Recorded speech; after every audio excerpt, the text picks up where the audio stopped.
Hey, mambo vipi? Karibu sana, tunaendelea na kujifunza Python programming language na bado tupo katika kipengele cha exceptions. Na video hii ya leo tutakwenda kuangalia jinsi ya kutumia else katika try and except handler zetu ambazo tunakuwa tunafanya nazo kazi katika kufanya kazi na exceptions error ambazo zitaweza kujitokeza katika program zetu. So tutaweza kuona hii else inavyotumika na ina faida gani. Lakini kabla ya kuweza kuoneshana hapa, katika video iliyopita tuliweza kufahamishana jinsi ya kuweza kutumia object ambayo inajitengeneza katika memory endapo exceptions katika programu yetu kijitokeza, na tukaweza kutengeneza kitu kama hichi ambacho nakiona hapa. Ndio kitu ambacho tulikifanya katika video iliyopita. Sasa kuna kitu niliweza kusahau kukuelekeza video iliyopita. Katika video iliyopita, katika hii handler ya except tuliweza kutumia jina la exceptions error yetu ambayo ni value error as a error. Manake tunaenda kuchukua default exceptions error message ambayo Python wanatupatia instead ya kuandika ya kwetu wenyewe. Tuliweza kuona katika video iliyopita. So kitu ambacho nataka niweze kukupatia ambacho nilisahau kuweza kukufahamisha video iliyopita, una uwezo hapa usitumie jina la hiyo exception error. Sometimes unatengeneza programu yako lakini unashindwa kuweza kugundua exceptions error gani ambayo inaweza ikajitokeza katika hiyo programu yako. Sasa ikitokea issue kama hiyo, unaweza ukatumia tu handler hii ya except, alafu hapa ukaweka exceptions. Ukitumia type hii exceptions na ukaweka as error, manake hapa itaenda kudetect ile default message ya exception error yako yoyote ambayo itajitokeza katika hiyo try block yako, ikiwa ni value error, ikiwa ni input output error, yoyote exception ambayo inajitokeza itaenda kutolewa ile message katika hii except handler. So hivyo ndivyo ambavyo nilihitaji kuweza kukuelekeza. Niliweza kukiacha kipengele hichi katika video iliyopita ya kuweza kutumia hii exceptions instead ya kuandika exception error name ya hiyo exception unahitaji kwenda kuitolea ujumbe. So baada ya hapo, kitu ambacho leo nategemea tuweze tujifunze ni kuhusiana na hii else clause, ambao hii hutumika katika handler hizi za try and except. Kivipi? Unakuja mwisho huko kabisa, baada ya kumaliza block yako except unaweka else, then colon inakuwa na block yake nayo pia, then hapo unaweka let's say message. Okay, so tujalie hapa message ambayo tutaiweka print. Message hii wacha niandike program work well, simple tu kama hii, program work well. Okay, ama message yoyote tu ile kulingana na hiyo programu yako ambayo umeitengeneza. Sasa kazi ya else ni kitu gani?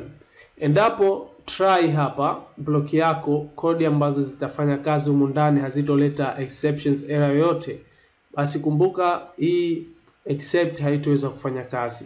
Kama haitoweza kufanya kazi, maana yake else itakwenda kufanya kazi. Else itaenda kutoa ujumbe ambao unapatikana humu ndani baada ya kuweza kumaliza kodi zetu kufanya kazi katika block ya try.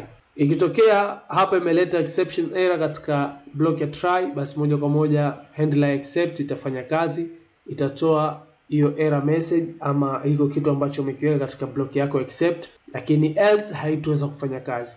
Manake ili else iweze kufanya kazi, try ifanye kazi. Na try hapa ikifanya kazi, maana yake vipi?